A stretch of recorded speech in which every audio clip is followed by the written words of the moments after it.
Baik, Assalamualaikum warahmatullahi wabarakatuh. Shalom, Om Swastiastu, Namo Buddhaya, Salam Kebajikan. Yang kami hormati Ibu Baby Candida Hasibuan, SEME, selaku dosen pengampu mata kuliah Pasar Keuangan. Kali ini kami, kelompok 2, akan mempresentasikan tugas kami mengenai studi pergerakan indeks dan faktor ekonomi makro. Baik, sebelum kami melanjutkan presentasi kami, ada baiknya kami perkenalkan diri terlebih dahulu.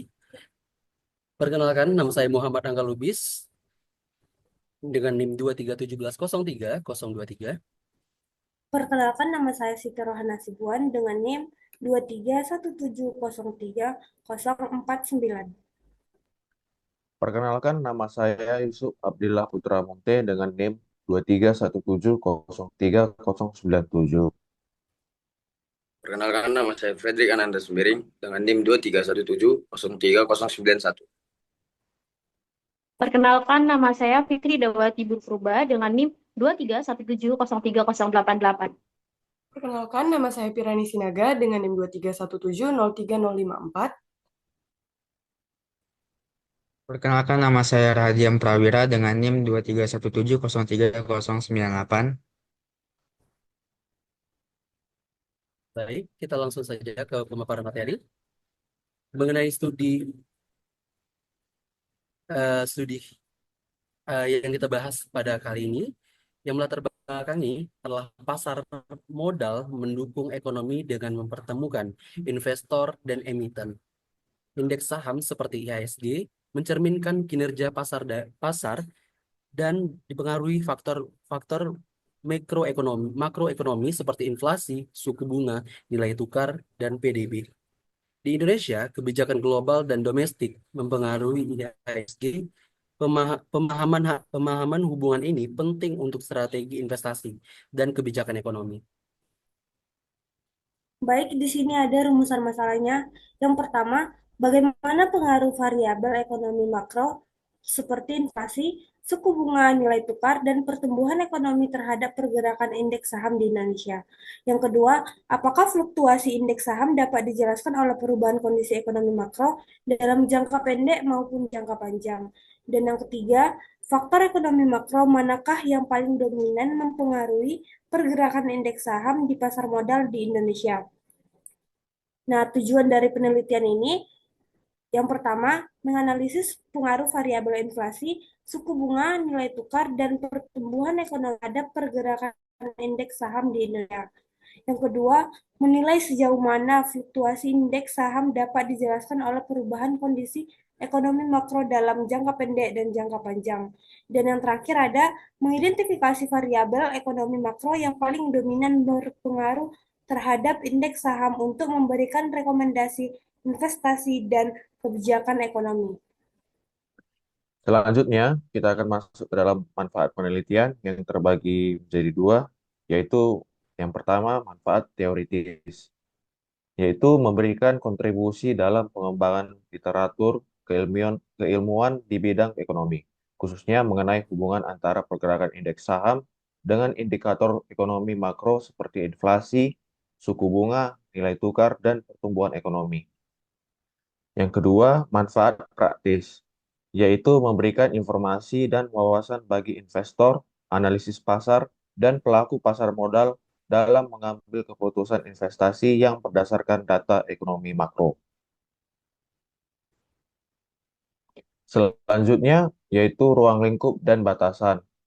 Penelitian ini berfokus pada analisis hubungan antara pergerakan indeks saham dan variabel-variabel ekonomi makro. Ruangan lingkup penelitian mencakup indeks harga saham gabungan atau IHSG di Bursa Efek Indonesia sebagai indikator utama pergerakan pasar saham. Penelitian ini mencakup beberapa indikator ekonomi makro yang dianggap relevan, yaitu yang pertama inflasi, yang kedua suku bunga atau BI rate, atau juga suku bunga acuan. Penelitian dilakukan berdasarkan data historis dalam kurun waktu 3 tahun, yaitu tahun 2021 sampai 2023. Data yang digunakan bersifat sekunder dan diperoleh dari lembaga resmi seperti Bank Indonesia, Bank Pusat Statistik atau BPS, dan Bursa Efek Indonesia atau BEI. Baik, selanjutnya tinjauan pustaka. Yang pertama, teori indeks saham. Indeks saham merupakan indikator yang menggambarkan pergerakan harga dari sekelompok saham yang dipilih berdasarkan kriteria tertentu, seperti kapitalisasi pasar, likuiditas, atau sektor industri, dan digunakan sebagai barometer pasar, tolak ukur kinerja portofolio, serta dasar bagi produk keuangan seperti reksadana indeks. Yang kedua, teori ekonomi makro terkait. Teori ekonomi makro memiliki peran penting dalam memahami pergerakan indeks saham karena indeks seringkali mencerminkan kondisi makroekonomi suatu negara. Selanjutnya, hasil penelitian. Berikut adalah deskripsi data dari yang digunakan dalam penelitian selama periode tahun 2021 sampai 2023. Tahun 2021, IHSG mencapai 6.581,84 dengan tingkat inflasi 1,87% serta BI rate-nya 3,5%. Lalu pada tahun 2022, IHSG mencapai 6.850,62 dengan tingkat inflasi 5,51% serta BI rate-nya 5,5%.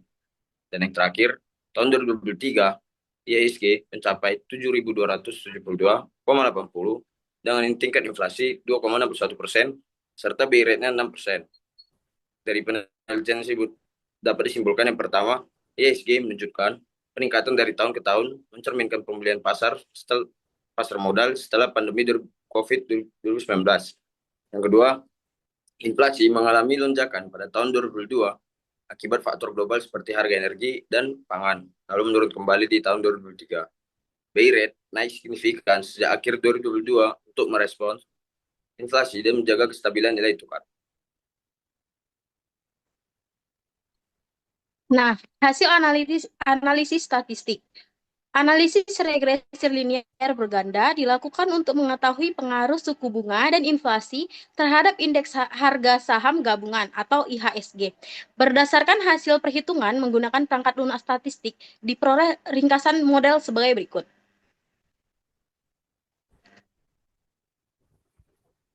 R menunjukkan koefisiensi korelasi antara variabel dependen atau IHSG dengan variabel dependen suku bunga dan inflasi. R square atau R kuadrat menunjukkan proporsi variasi IHSG yang dapat dijelaskan oleh kedua variabel independen. Dari tabel di atas diperoleh nilai R sebesar 1000, yang berarti terdapat hubungan yang sangat kuat atau sempurna antara suku bunga dan inflasi terhadap IHSG.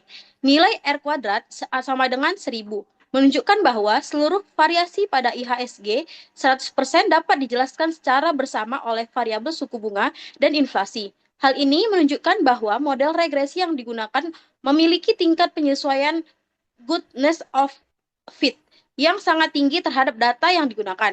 Namun, hasil ini juga menunjukkan adanya kemungkinan overfitting atau jumlah data yang terlalu sedikit, sehingga modal menjadi terlalu cocok dengan data dan kehilangan kemampuan untuk melakukan prediksi yang valid pada data baru.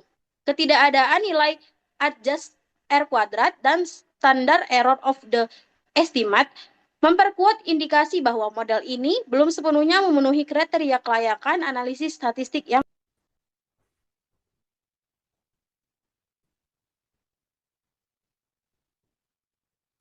Jadi, secara teoritis, baik suku bunga maupun inflasi merupakan dua faktor ekonomi makro yang berpengaruh terhadap pergerakan indeks saham. Suku bunga dapat mempengaruhi tingkat pengembalian investasi dan biaya pinjaman yang berdampak langsung pada profitabilitas perusahaan dan minat investor terhadap instrumen pasar modal. Inflasi, di sisi lain, mempengaruhi daya beli, biaya produksi, dan ekspektasi pasar terhadap pertumbuhan ekonomi. Hasil regresi yang menunjukkan R kuadrat sama dengan 1000 memang sejalan dengan teori yang menyatakan bahwa suku bunga dan inflasi berpengaruh terhadap IHSG. Namun, secara praktis dan empiris, pergerakan IHSG juga dipengaruhi oleh banyak variabel lain, seperti nilai tukar rupiah, harga komoditas global, misalnya seperti minyak dan batu bara, kondisi politik, arus modal asing, serta sentimen pasar global. Dengan demikian, meskipun hasil statistik awal menunjukkan hubungan yang sangat kuat, diperlukan evaluasi lebih lanjut terhadap kualitas data, jumlah sampel, dan juga asumsi regresi. Penambahan jumlah observasi serta uji asumsi regresi seperti normalitas, multikolinearitas, serta homoskedastisitas perlu dilakukan untuk memastikan validitas dan reliabilitas model secara keseluruhan.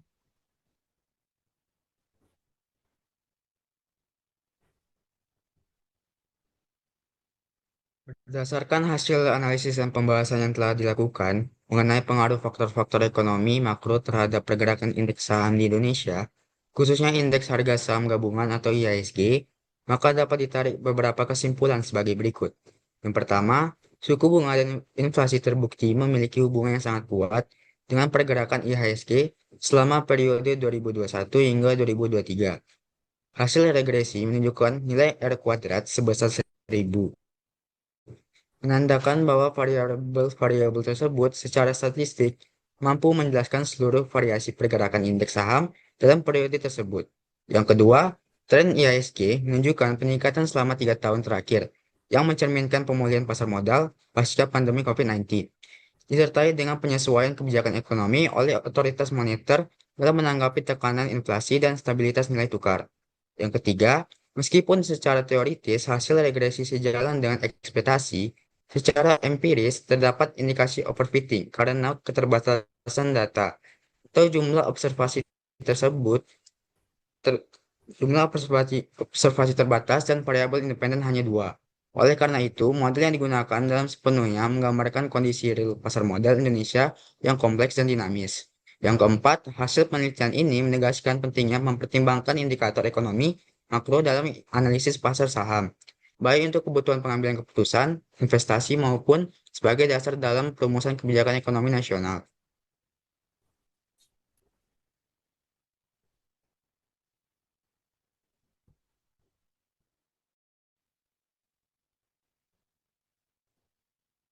Baik, sekian hasil pemaparan materi kami, kelompok 2.